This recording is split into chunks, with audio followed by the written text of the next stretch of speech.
Sir, హోంమంత్రి అనితా వంగలపూడి గారికి బాలకృష్ణ గారు వార్నింగ్ ఇచ్చినట్టుగా ఒక వార్త వైరల్ అవుతుంది సార్. ఈవెన్ చంద్రబాబు గారు కూడా ఈ విషయం పట్ల కంగారుగా ఉన్నట్టు కూడా తెలుస్తుంది. అసలు ఏం జరిగింది? బాలకృష్ణ గారు ఏ కాంటెస్ట్ లో ఆ వార్నింగ్ ఇచ్చారు? మరి అసలు దీని పట్ల మీ ఒపీనియన్స్? తెలుగుదేశం అధికారంలోకి వచ్చిన దానికి కారణాలలో ఒకటి ఏంటంటే జగన్ ఆ, ప్రభుత్వంలో అరాచకత్వం నెలకొనిందని విపరీతంగా ప్రచారం జరిగింది. నిజానికి నిజాన్యమైన అరాచకత్వం తెలుగుదేశం వాళ్ళ మీద మాత్రం ఉంది, ప్రజల మీద ఏం లేదు. నిజానికి ప్రజల మీద ఏ ప్రభుత్వంలో ఉన్నదానికంటే ఎక్కువ తక్కువ ఏమి లేదు. కానీ విపరీతంగా ప్రచారం చేయగలిగారు. దాన్ని అడ్డుకోవడంలో వైసీపీ ఫెయిల్ అయింది. సో ఏదేమైనా విపరీతంగా జగన్ అరాచకం, సైకోపాలన ఇలాగంతా ప్రచారం చేసి వీళ్ళు వచ్చారు.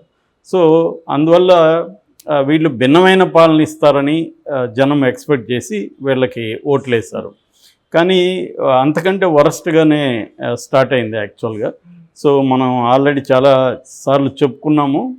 అయ్యన్న పాత్రుడు ఉద్యోగుల్ని ఎలా మాట్లాడాడు, అంతకుముందు అచ్చెన్నాయుడు ఎలా వార్నింగ్ ఇచ్చాడు, తర్వాత జేసీ ప్రభాకర్ రెడ్డి డైరెక్ట్గానే నా కొడుకల్లారా నరుకుతా అని ప్రెస్ మీట్లోనే మాట్లాడాడు. మొన్నటికి మొన్న రాయచోట్లో మండిపల్లి రాంప్రసాద్ రెడ్డి, రవాణా శాఖ మంత్రి, వాళ్ళ భార్య హరితారెడ్డి, ఆమె ఒక ఎస్ఐని పట్టుకొని ఎట్లా మాట్లాడిందో చూసాం. సో అట్లాగే తిరువూరు ఎమ్మెల్యే ఆయన పేరు కొలికపూడి శ్రీనివాసరావు, ఆయన సత్వర న్యాయం చేయాలనే ఒక ఆతృతలో ఆయన ఎలా బిహేవ్ చేస్తాడని చూసాం. సో క్లియర్గా ఏంటంటే ఈ ప్రభుత్వం ఏర్పడిన తర్వాత విపరీతమైన ఉద్యోగుల మీద కావచ్చు, ప్రజల మీద కావచ్చు, ప్రత్యర్థుల మీద కావచ్చు, రకరకాల పద్ధతుల్లో దాడులు అవి మొదలైపోయినాయి. దీనికి ఒక కారణం ఏంటంటే వీళ్ళ నాయకులే. ఒకప్పుడు చంద్రబాబుతో సహా లోకేష్ రెడ్ బుక్ రాజ్యాంగం, ఇటు పవన్ కళ్యాణ్ కడ్రాయలతో ఊరేగిస్తా, నడివీధిలో తిప్పుకుంటూ వెళ్తా, ఈ సినిమా డైలాగులు ఇవన్నీ వాళ్ళకి ఒక అట్మాస్ఫియర్ని క్రియేట్ చేసాయి. అంటే ఇవన్నీ మేము చెప్పినా కూడా మాకు ఓట్లేశారంటే మమ్మల్ని చేయమనే కదా ప్రజలు అన్న పద్ధతిలో ఇప్పుడు రెచ్చిపోతున్నారు. దీన్ని ఎవరు కూడా ఆపడానికి ఇటు పవన్ కళ్యాణ్ ట్రై చేయట్లేదు, చంద్రబాబు గట్టిగా ఏం ట్రై చేసే పరిస్థితిలో లేడు. అసలు ఇంకా అసంతృప్తిలో ఉన్నారు చంద్రబాబు మీద.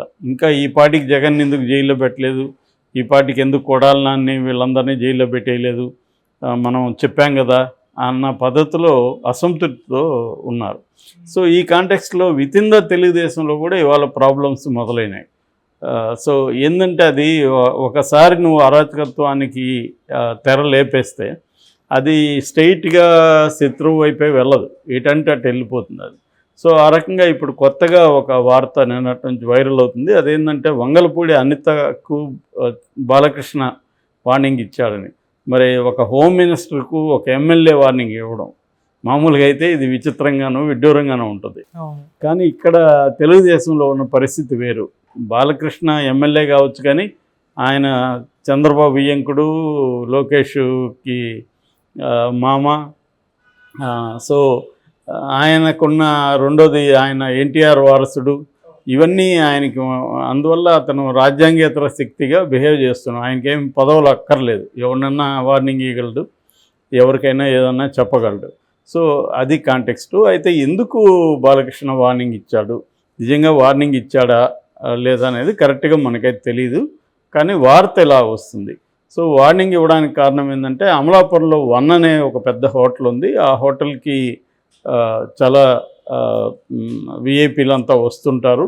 సో అక్కడ మొన్న ఏం జరిగిందంటే ఆల్రెడీ విపరీతమైన రద్దీ ఉంది. ఆ టైంలో తెలుగుదేశం నాయకులు హోటల్కి వచ్చారు, వెయిట్ చేయమని వాళ్ళు చెప్పారు.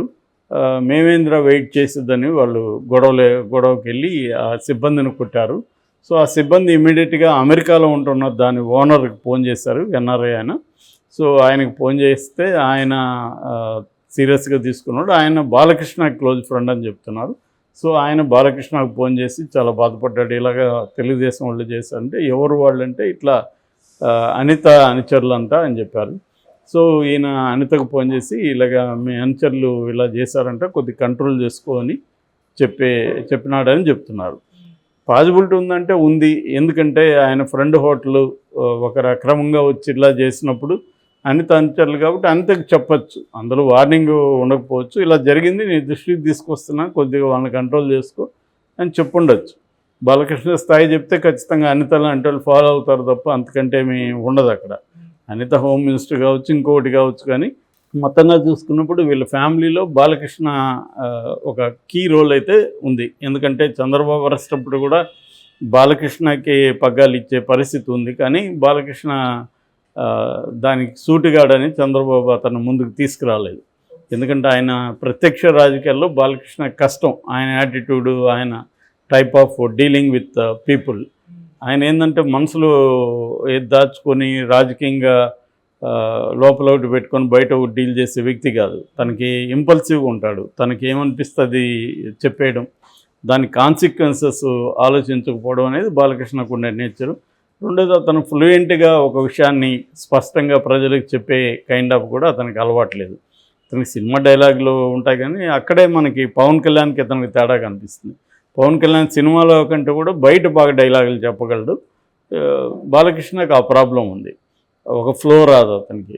సో రెండోది ఏంటంటే, అతను బయట ఎక్కడన్నా అంటే విత్ ఇన్ ద షూటింగ్లో ఎక్కడన్నా మాట్లాడితే దానికి అలవాటు ఏంటంటే బూతులతో కూడిన భాష అలవాటు అది. సో అది లేనప్పుడు ఏమవుతుందంటే వాళ్ళకి కట్ అయిపోతుంది సెంటెన్స్. చాలా ఊర్లలో మనం చూస్తుంటాం, వాళ్ళు బూతులు లేకుండా మాట్లాడలేరు, ఎందుకని అది అలవాటు అయిపోయింటుంది. సో బూతులు లేకుండా మాట్లాడరంటే వాళ్ళకి ఫ్లో రాదు. సో ఈ ప్రాబ్లం బాలకృష్ణకు కూడా ఉంది. సో అందువల్ల ఇప్పుడు ఇది తలనొప్పి క్రియేట్ చేసిందని. సో అనిత కూడా దాన్ని లైట్ తీసుకోకుండా తన వాళ్ళని వాళ్ళు అవమానిస్తే వాళ్ళని వీళ్ళు ఇబ్బంది పెట్టి ఉండొచ్చు, కానీ అసలు హోటల్ సిబ్బంది దురుసుగా ప్రవర్తించారని. సో ఇలా బాలకృష్ణ తన విషయాల్లో జోక్యం చేసుకుంటే ఎలా అని ఆమె కూడా ఆవేదన చెంది సీఎంఓ ఆఫీస్ వరకు వెళ్ళింది ఈ మ్యాటరు. సో చంద్రబాబు కూడా ఇది హెడ్ఏక్గా మారింది. అంటే ఏదన్నా ఉంటే దాన్ని ప్రాపర్ ఛానల్లో చేయాలి తప్ప డైరెక్ట్గా ఆమెకు ఫోన్ చేసి, ఆమె అంతకుముందు ఎమ్మెల్యేగా ఉండొచ్చు, మామూలు ఇదిగా ఉండొచ్చు, ఇప్పుడు ఒక హోమ్ మినిస్టరు, అక్కడ ఆమెకు హోదా ఇవ్వాలి. అది లేకపోతే ఇప్పుడు ఏంటంటే ఈ న్యూస్ స్ప్రెడ్ అయ్యేసరికి లోకల్గా ఆమెకి ఇబ్బంది అవుతుంది. అంటే ఆమెను బాలకృష్ణ తిట్టాడు అన్న వార్త వెళ్ళిపోతే ఆమెకి అది ప్రాబ్లం అవుతుంది. ఒకసారి నువ్వు ఒక పదవి ఇచ్చి ఒక గౌరవం ఇచ్చిన తర్వాత దాన్ని వీళ్ళే నిలబెట్టుకోకపోతే ఇంక బయట వాళ్ళు ఎందుకు క్యారీ చేస్తారు? సో ఇది ఒకటి. రెండోది, దళితుల మీద తెలుగుదేశంలో దళిత మంత్రుల మీద ఇలా జరుగుతుందనేది రేపు వైసీపీ కూడా దీన్ని బలంగా తీసుకెళ్తారు. అదే ఒక అప్పర్ కాస్ట్ మినిస్టర్ అయితే బాలకృష్ణ ఫోన్ చేసి బెదిరించేవాడా, ఒక దళిత్ కాబట్టే కదా అనేది ఉంటుంది. గతంలో కూడా మనకి ఈవెన్ జగన్ ప్రభుత్వం కావచ్చు, అంతకుముందు ప్రభుత్వాల్లో కూడా దళితులు మంత్రులైనా కూడా వాళ్ళకు ఉండే స్థాయి ఆ స్థాయి ఉండదు. నేను చాలాసార్లు చెప్పాను, దళితులు ఎంపీలు ఎమ్మెల్యేలు పేరుకు అవుతారు, కానీ రియల్ పవర్ వాళ్ళ దగ్గర ఉండదు. ఎందుకంటే ట్రెడిషనల్గా ఏ రెడ్డు, కమ్మ, లేత కాపు ఇలాంటి అప్పర్ కాస్ట్ వాళ్ళకు ఉండే ఒక ఆధిపత్యం, పవరు. రెండోది, వాళ్ళు కూడా దాన్ని అసెప్ట్ చేసుకొని దాన్ని ఎక్స్ప్రెస్ చేసే పద్ధతి, ఇది దళితులకి లేకపోతే కొంత స్థాయిలో బీసీలకి రావడానికి ఇంకా టైం పడుతుంది. ఒక జనరేషన్ సరిపోదు అది. వాళ్ళ అసెప్షన్ రావడానికంటే ప్రధానంగా వాళ్ళకి ఆస్తులు కూడా అవసరం. ఒట్టి రిజర్వేషన్లోనూ ఇంకో పద్ధతుల్లోనూ రావడం వరకు అది ఖచ్చితంగా ప్రోగ్రెస్సే, కానీ అది రియల్ పాలిటిక్స్లో, రియల్ పవర్ పాలిటిక్స్లో అది సరిపోదన్నమాట. సో అది కూడా ఒక ఎగ్జాంపుల్గా కూడా మనం చెప్పుకోవచ్చు. అందులో కూడా వాస్తవం ఉంది వాళ్ళ విమర్శలో. ఒక దళిత ముఖ్యమంత్రి కాబట్టి బాలకృష్ణ ఇమ్మీడియట్గా వార్నింగ్ ఇవ్వగలిగాడు.